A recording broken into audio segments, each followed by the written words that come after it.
What's up, guys? Jason here at the Players Club in Burbank, California. Today we're talking about communication breakdown off of Led Zeppelin 1. And as always, I'm going to show you a hybrid version of the recording and various live techniques that Page used. Now, I did my research and watched everything from that early Denmark show in '69 all the way up through the Page and Plant years, just to kind of make sure that the grips were right and that the techniques were spot on. So, pretty straightforward at its core. It's a blues in E, so you're using E, A, and B, and it's just the top string, E. 1 and 2 and 3 and 4 and 1. Now, you could do a light palm mute, or you could just drive down on it, but really what you want to be doing is pushing down with the top of your thumb. That's how you're going to get that really pronounced sound. You also want to make sure that you're using a heavy gauge pick. Okay, so not a medium, not a thin. You want to be using a heavy pick or the hair coat picks. That's what Page used. So either of those, that's what will help you get the sound. So let me go volume up again, and we're going to go 1 and 2 and 3 and 4 and 1. Okay, so try that with me. 1 and 2 and 3 and 4 and 1. You'll see I have this like bounciness to my hand right here. That's to make sure like I really just keep that tight but loose feel that we're constantly talking about. 1 and 2 and 3 and 4 and 1. Now it's going to be an up strum on a D. So we have 5A, and then with your pinky finger or third finger, Page grip is going to be pinky finger, you're going to hit 7D, G, and B, and that's going to be on an upstroke because it's an offbeat. Okay? Now to get that grip sounding really good, you want to make sure that your thumb is hooked over and that you're using the middle part of your thumb knuckle, pushing down into the side of the guitar neck, and that you're using your pinky finger or your third finger to really firmly press down as your index finger tip is placing down. So together, you get that kind of sound. You're going to go into an A next. Now look at how I voice that. It's pinky finger on 7D, then middle finger 6G, and then index finger on 5B, while the A is open. Okay, that's a very common Page grip right there. That D to A, you'll hear it in Heartbreaker. What is and what should never be. I believe some of it is in Whole Lotta Love. Communication breakdown. This is his go-to grip in the early Zeppelin years. Okay, like that. So notice my thumb stays pretty firm there. And then back to D. So it's D, A, D. If I put that together, I have 1 and 2 and 3 and 4 and 1 and 2 and 3 and 4 and 1 and 2 and 3 and 4 and 1 and 2 and 3 and 4. Try it with the drums. 1, 2, 3, 4. 1 and 2 and 3 and 4 and 1 and 2 and 3 and 4 and 1 and 2 and 3 and 4 and 1 and 2 and 3 and 4 and 1 and 2 and 3 and 4 and 1.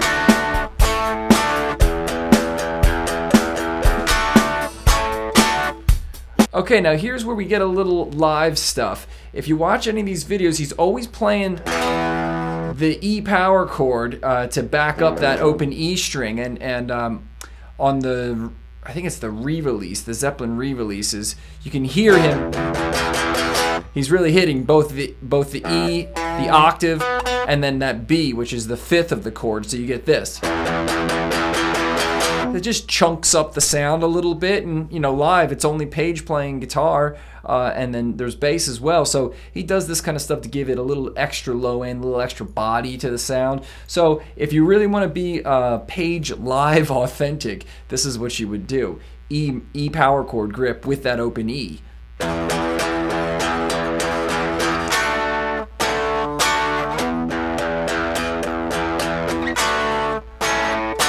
Okay, now you do have to be mindful of your thumb, because if you're coming back down here, your thumb needs to open up so we can hit that E. If you have it closed here, it's very common for players to leave that down when they get there, and then you wouldn't hear the E. So if we take a look real slow, you'd have 1 and 2 and 3 and 4 and 1 and 2 and 3 and 4 and 1 and 2 and 3 and 4 and 1 and 2 and 3 and 4 and... Now there's a little slide in from the D back to the E, right? And when played at speed, it sounds super cool. Check it out.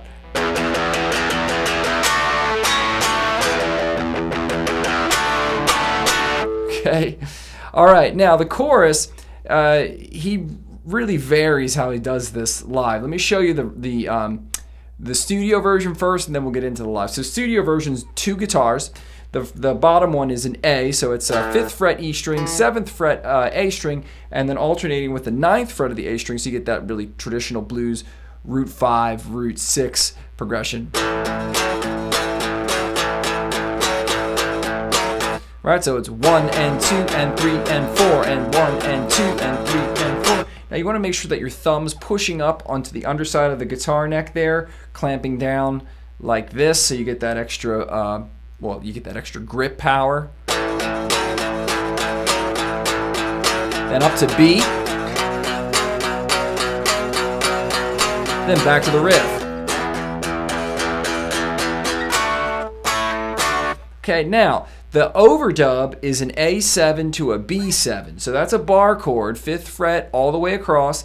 Ring finger, that's your 3rd finger, is going to be on 7 of D, 7 of A, and your middle finger is going to be on 6 of G. That means that the bar is taking care of the 5th of the D. You strum it down and you have an A7. Okay, it's A7. It's a blues rock chord. Move that up a whole step to the 7th fret, and we have B7. So you'd have 1 and 2 and 3 and 4 and 1 and 2 and 3 and 4 and 1 and 2 and 3 and 4 and... So he's getting those on the offbeats, and if you were just strumming those, you'd strum them up to get the brightness of the treble strings rather than hitting the bass strings. I've seen versions live, like the Earl's Court Show version, where when he goes into that chorus, he's literally just doing this.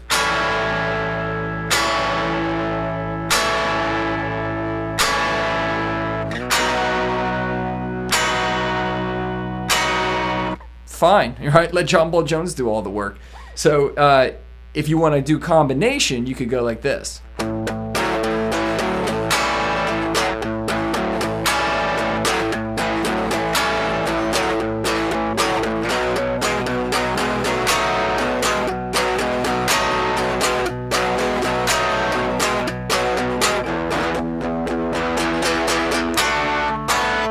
Okay, let me count that for you, and we'll get real close to wrapping it up then. 1 and 2 and 3 and 4 and 1 and 2 and 3 and 4 and 1 and 2 and 3 and 4 and 1 and 2 and go to B.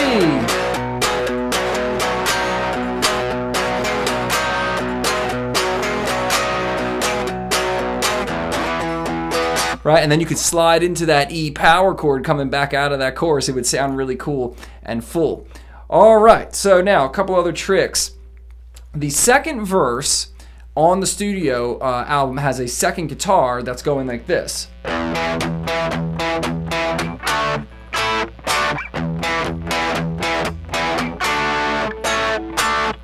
Where he's just hitting the E octaves. So that's open E and then 7th fret A string. All right, and then just back into your D, A, D as we've done before. That's a secondary guitar. I like doing that live in the second verse. I think it adds a nice change of pace, and just sounds really cool. So if I put it to my drums, here's what you got from the chorus.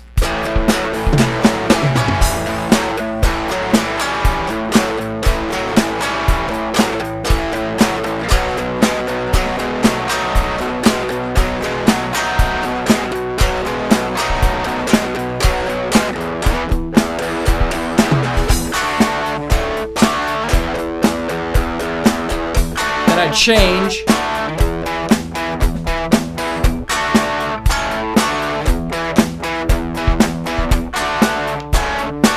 Okay. Now, only other part I'd like to show is something that was done on the early tours. I think you can hear this in the BBC sessions. Don't quote me on that one, but it's somewhere in like the very early Zeppelin tours. At the beginning of the first verse and of the second verse, he does this awesome thing like that. So basically, he's hitting an open E, and then hitting the A string 5 and bending it to the A string 7. So that's the D going to the E, the root. Now to do that, you have to really grip down hard with your index finger and really pull that A string down, because you're doing a whole step bend on an A string. That's a thick string, so you got to press down firmly and really pull down to get to that open E. So if you put that together, check this out.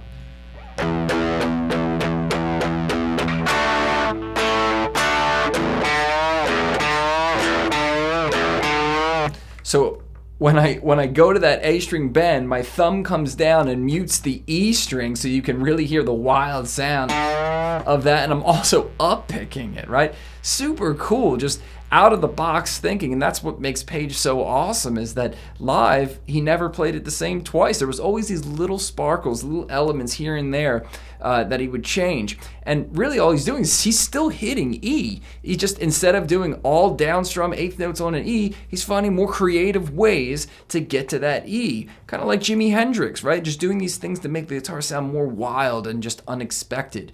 So let me give you a full run through here of all the stuff that we've been talking about. By the way, if you haven't subscribed yet, please do. I like doing these videos. I like seeing you guys' comments and seeing what else you want. And if you want the solo of this, go ahead and sign up for our newsletter. You can contact me that way, and I'm happy to show you a lesson on how to do the solo for Communication Breakdown. But here are all the elements we talked about put together, along with a drum groove. If you'd like to play along, then obviously stop the video now, learn those parts. But if you're ready now, here we go, man.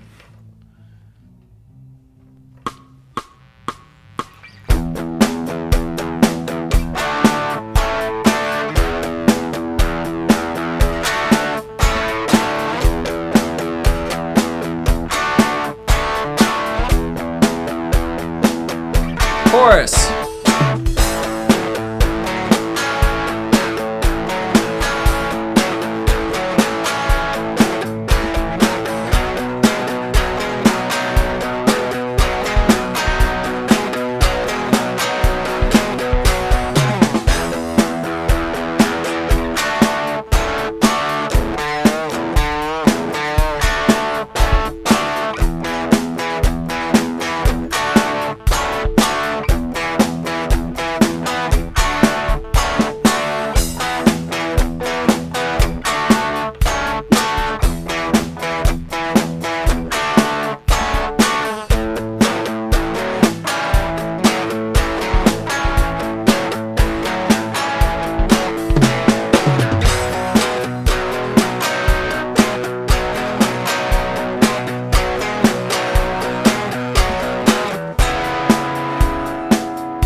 Okay, so you can see right there before the solo, we grab the 9th fret of D, G, and B. That's coming off of that that E chord right there. Anyhow, there's a quick run through for you. If you want a little more detail and you want some maybe some solo strategies, just go ahead and join our newsletter, and you can hit me up that way. We'll kind of go from there. But appreciate you guys watching. Again, if you haven't subscribed, please go ahead and do so, or tag a friend on social media channels and maybe share the video so we can start spreading the love and see how many players we can build together. Appreciate you guys watching as always. Until next video, be safe out there. Keep rocking. See you soon.